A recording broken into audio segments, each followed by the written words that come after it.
Hey everybody, welcome back to the channel. Today I'm reviewing 4C Labs GMO Tropical Reign. And before you ask, yeah, it's Reign spelled R-E-I-G-N, not the other type of rain. This one's made in Canada, and from the name you'd expect something unique, maybe even powerful. At first taste it does have a tropical vibe, but does it really live up to that reputation? Well, let's break it down. The lineage and terpenes. First off, let's talk about the genetics. This strain is a cross between GMO Crescendo and Super Tropical number 100. Now here's the interesting part. You can't really taste the GMO in the strain. Normally GMO has a distinct pungent funk, but in this case it's almost non-existent. But I know why. So why would they cross it with GMO in the first place? Most likely to bulk up the Super Tropical number 100. As it's a spindly sativa, and for large-scale production, growers often need to mix it with a denser strain to increase yield and structure. But in terms of terpenes and flavour, does it really give that classic tropical experience? Well, not quite. It does have a fruity sweet taste that you could call tropical, but it's not the traditional tropical terpene profile that seasoned smokers might expect.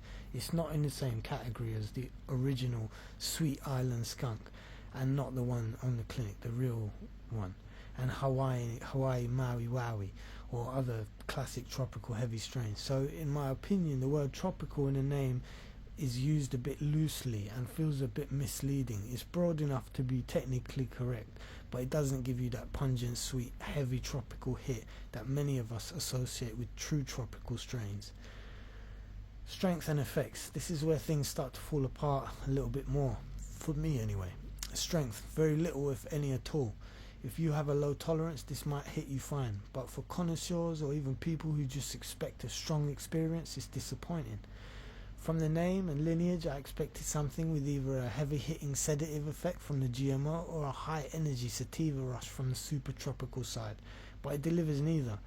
It reminds me of some of these modern hybrid strains that are bred more for mass production than actual potency or unique effects. The balance is off. And that brings me to the name Reign. Reign with a G, R-E-I-G-N. It feels like a bit like a marketing trick to overhype the strain or to make it more complex sounding, when really it's not. My overall thoughts and final rating. So what's my final verdict? The taste is pleasant, but it's not a classic tropical terpene profile. So I feel like that word is used loosely and maybe misleading to some that are expecting otherwise. The term tropical, as I said, is used loosely and it has a fruity taste, sure, but it doesn't scream tropical skunk like you'd hope. It reminds me of De La Haze, where they mix terpenes like mango and lemon, I think it was that, to create something different, but not quite what you'd expect, which was nice in the case of De La Haze, but still weak, and that's what's happened here. GMO cookies didn't add much to this cross, other than probably the bulk for them. It's a bit flat tasting, which makes me think Super Tropical number 100 overpowered it.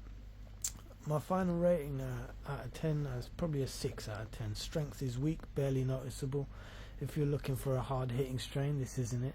First impression of 4C Labs, not impressed. Just another mediocre strain added to the lineup of modern hybrids that don't really deliver much, as they're not obviously doing the homework on what they're mixing. They're just trying to mix and hoping for the best. There's a lot of classics out there that we know if you mix them, they create outstanders. But what we're doing now is a lot of experimentation, and we seem to be the experimented on. That said, the effects are subjective. Some people might love this strain, while others like me might feel let down. Thanks for tuning in. Peace out.